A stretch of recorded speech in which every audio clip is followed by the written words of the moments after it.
নিজের অভিষেক ম্যাচে রিয়াল মাদ্রিদের জার্সিতে গোলের দেখা পেয়েছেন কিলিয়ান এমবাপ্পে। কিলিয়ান এমবাপ্পে গোল করার আগে রিয়াল পেয়েছিল আরও একটি গোল।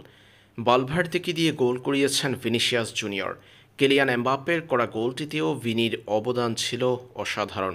কিলিয়ান এমবাপ্পেকে রিয়াল মাদ্রিদের জার্সিতে প্রথম গোলটি করানোর পথে ভিনিসিয়াস করেছেন চমৎকার কি পাস। ম্যাচে তখন দ্বিতীয়ার্ধের খেলা চলছিল। ভিনিসিয়াস জুনিয়র ও রদ্রিগো গোয়েস উঠেছেন আক্রমণে। রদ্রিগোর কাছ থেকে পাওয়া বলটি নিয়ে ক্ষিপ্র গতিতে ডি বক্সের দিকে এগিয়ে যাওয়া ভিনিসিয়াস জুনিয়র ডি বক্সের একেবারে ছোট বক্সের সামান্য বাহির থেকে বলটি বাড়িয়ে দেন কিলিয়ান এমবাপ্পেকে উদ্দেশ্য করে বাঁ প্রান্তে। এ সময় কিলিয়ান এমবাপ্পে এসে বলটি ধরতে পারেননি। এমবাপ্পে ভিনিসিয়াসের মুভমেন্ট বুঝতে পারেননি, যার ফলে বলে পা ছোঁয়াতে পারেননি।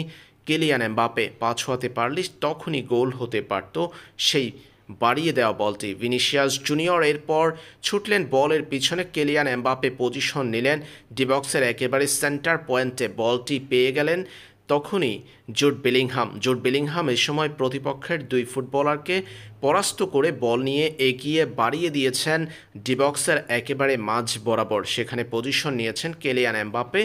এরপর সেই জায়গা থেকে জোরালো শটে বল জালে প্রবেশ করিয়ে রিয়াল মাদ্রিদের জার্সিতে নিজের প্রথম গোলটি করেছেন কিলিয়ান এমবাপ্পে।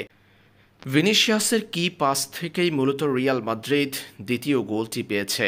নিজের প্রথম গোল করেছেন এমবাপ্পে।